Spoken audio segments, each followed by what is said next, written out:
Firstly, there's a bed that's simply set on top of a stack of paper. Secondly, there's a stack of shirts, which actually serves clock. Very little attention is paid to them in interiors, but they are also a kind of statement. Basically, the large objects that attract attention are: I was drawn to a project by a Norwegian company that reimagined the suitcase. Hello, friends. At last, the autumn exhibition season is starting, and as usual, we're kicking it off in Paris, at Paris Design Week, and of course, at the Maison&Objet exhibition, since it's part of the event. So, in this episode, we'll take a stroll around Maison&Objet. I should mention the September session is significantly smaller than the one in January. If you'd like to compare, you can watch my reports from January. I'm sure we'll find something interesting. The entire exhibition is packed into 4 pavilions. One of them features everything related to cooking and serving food. There's quite a large section dedicated to design and decor, including craft practices. And of course, accessories and fashion are also present here. Make yourselves comfortable. We'll sort everything out and are sure to find something appealing.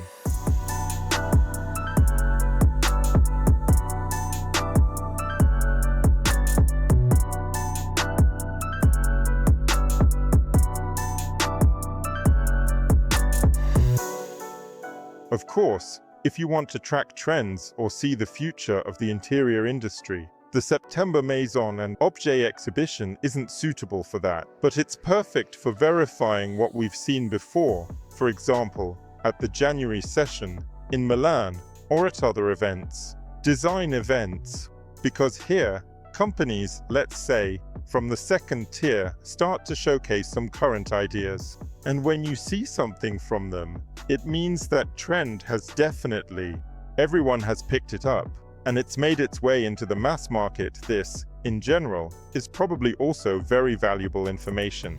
So, if we saw a fantasy forest in the trend zone by Elizabeth Lirish, here it is already present. At the least, in the decor, if we saw color combinations, they're here. All these gray-beige shades and warmer, earthy, clay, terracotta tones. They're here as well. This is with us now, and by the looks of it, for a long time to come. If there was some underwater world, that's here too. If there was any phantasmagorical optics or graphics, that's present here as well.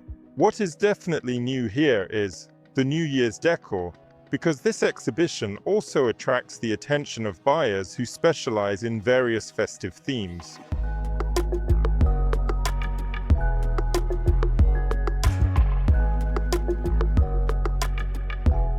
There are certain advantages to the exhibition being small. For example, I usually didn't have enough time to really immerse myself in the craft section of the exhibition, that is, the makers section, the artist section, the artisan section. And now, somehow, I've devoted more time to it, and all in all, it was probably worth it. What I liked were the fairly large objects, mostly inspired by nature. Obviously, above all, there's a lot of flora and a wide variety of media: wood, glass, papier-mâché, metal, very good ceramic works, of course, fantastic clocks. The clocks are a sight to behold. I think these kinds of clocks, the ones with a mechanism, don't get enough attention. They get very little attention in interiors. I very rarely come across such items, but they are also a kind of statement in themselves. And generally speaking, large objects that draw attention are a very good technique, because it's better to have one fundamental statement than lots and lots of little phrases, little thoughts, with which you might fill your space. Another thing I liked was the clothing items woven from wire. That, of course, optical art. As for ceramics, there is a lot of it, and it's very diverse, sometimes narrative, telling a story, sometimes primitive, or at the very least figurative. But all of it is genuinely very interesting, and somehow, I really enjoy what I see here. Perhaps it was like this before as well, but now it stands out more, maybe because there's less of everything else. Of course, again, after Euro, the color exhibition here isn't particularly impressive. Still, there are a couple of interesting observations. It should be said that there is only decorative lighting here. There's no architectural lighting. For the decorative lighting, They use LEDs there. There's nothing new about that, but even in some quite classic lamp designs, LEDs are already being used. It's integrated inventively.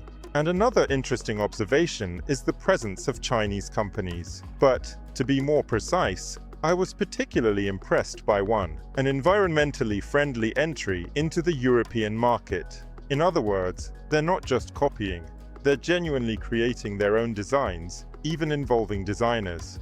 Of course, their own Chinese designers, but also international ones. In fact, they've actually established a company in Germany. They invite people like Kengo Kumar, Philippe Stark, and Zaha Hadid's bureau to come up with designs for them, particularly for electrical installation products. And what the Chinese guys themselves come up with is also quite interesting. I really like the solution with a huge rotating dimmer, which, you could say, is essentially a lamp itself. All in all, a good example. It shows that the Chinese not only copy, but are also capable of creating something genuinely interesting, original, with their own unique character.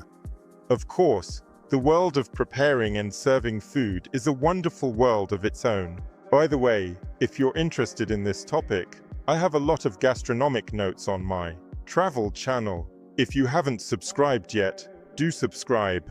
Here in this section, you'll find tableware, cutlery, and elements of table setting. A large variety of cookware for preparing food, as well as knives. And also some small household appliances. In particular, something really caught my eye. I hadn't really paid attention before, but here I noticed soda siphons. Soda water, home soda siphons for making sparkling water at home. And with these devices, you can even make your own homemade lemonades. I suppose I'll have to think about getting one of those.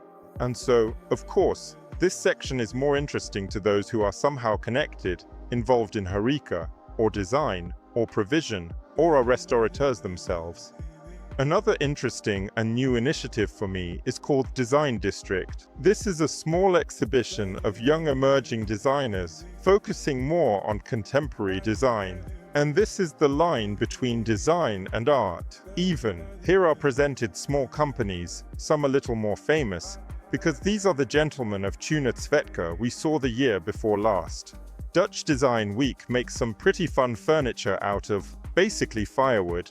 Very cool acoustic systems. And, by the way, I also saw some pretty nice acoustic systems in craft. Some little lamps, some little chairs, metalwork, a very diverse geography.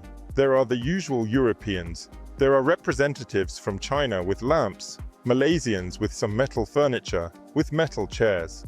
But what literally shocked and excited me, there's even one Russian studio from Moscow.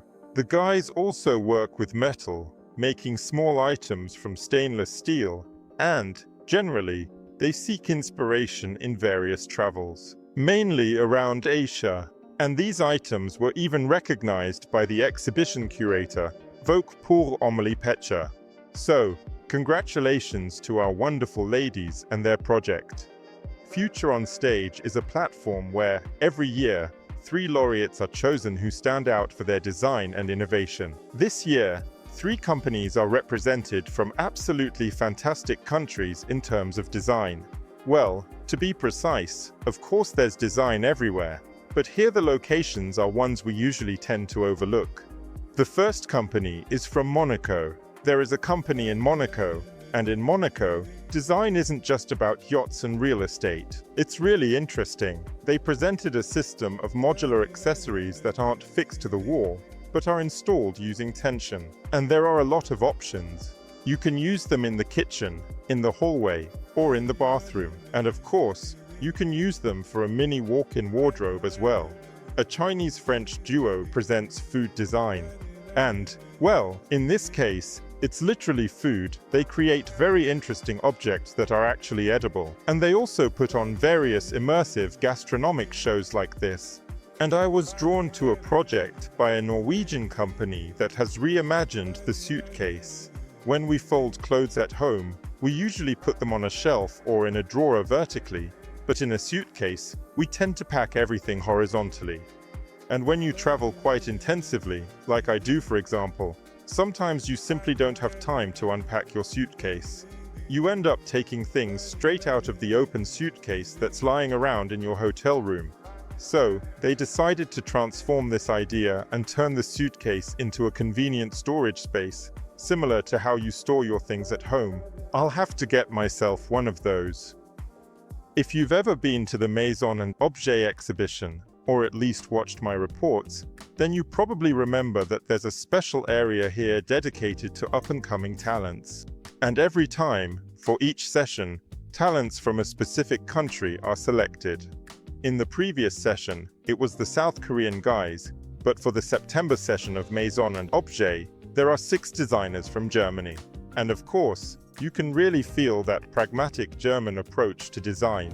There are some rather interesting ideas as well. I liked the guy who works with metal. He treats it like glass or a mirror. It's quite an unusual approach. And overall, the pieces are distinctive, with very attractive storage systems that, to me, are somewhat reminiscent of, perhaps even inspired by, the creations of Moorman, the famous German designer.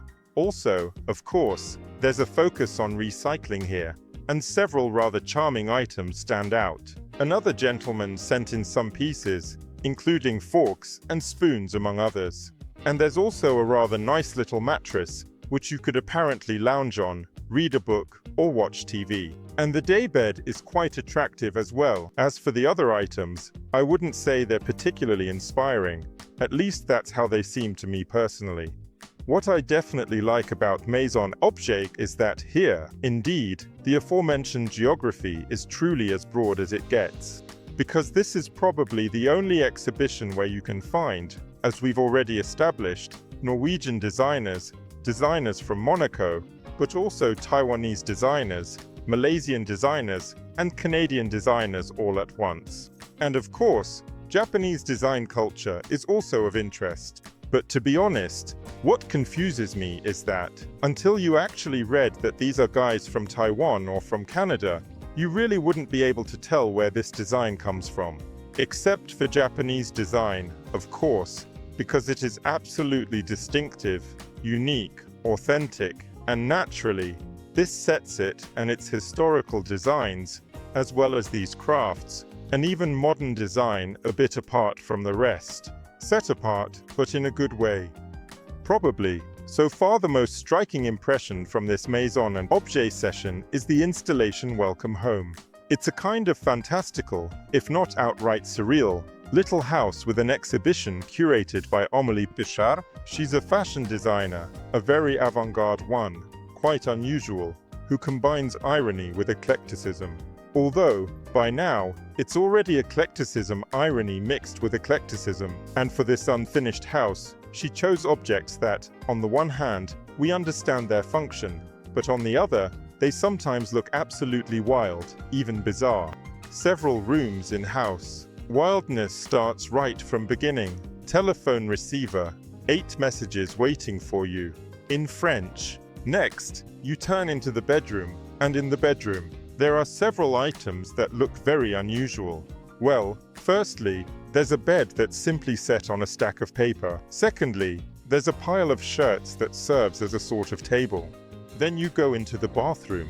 There, too, all sorts of oddities and wild things continue. There's a freestanding toilet, screens made of glass blocks, and very large, exaggerated pieces of soap. All in all, it really does look very artistic, almost theatrical, in a way.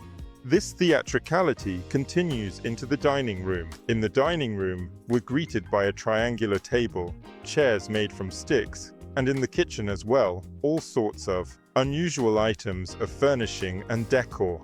In the living room, things get even more mysterious.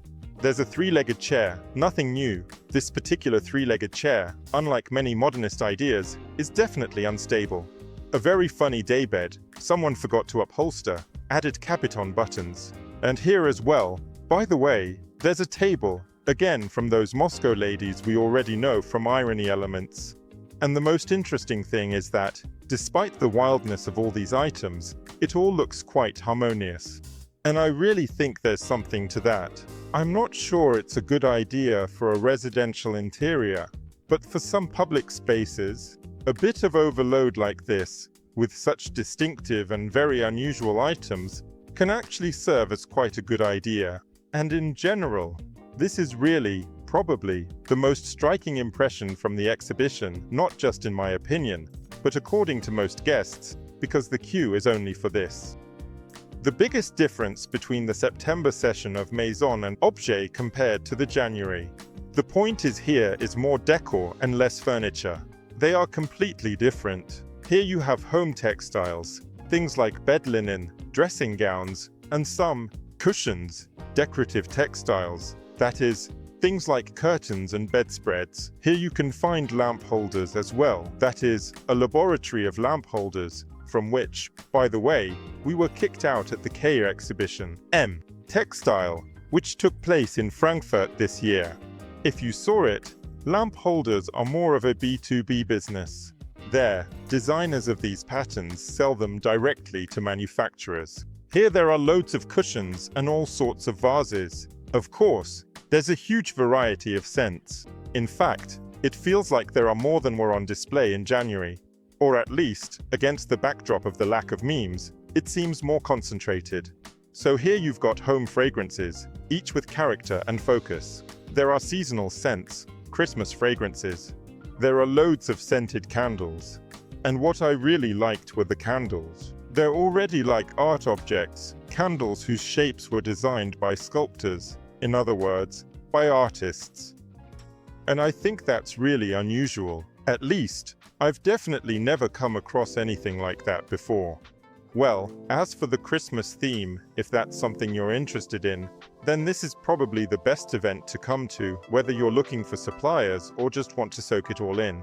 There are endless ideas here. After all, it all looks incredibly festive, of course.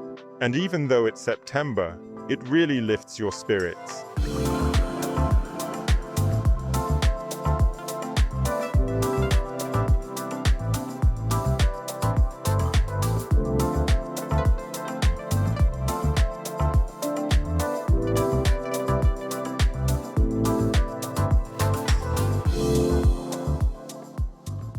Yes, friends, this has probably turned out to be the shortest review of the Maison&Objet exhibition I've ever done.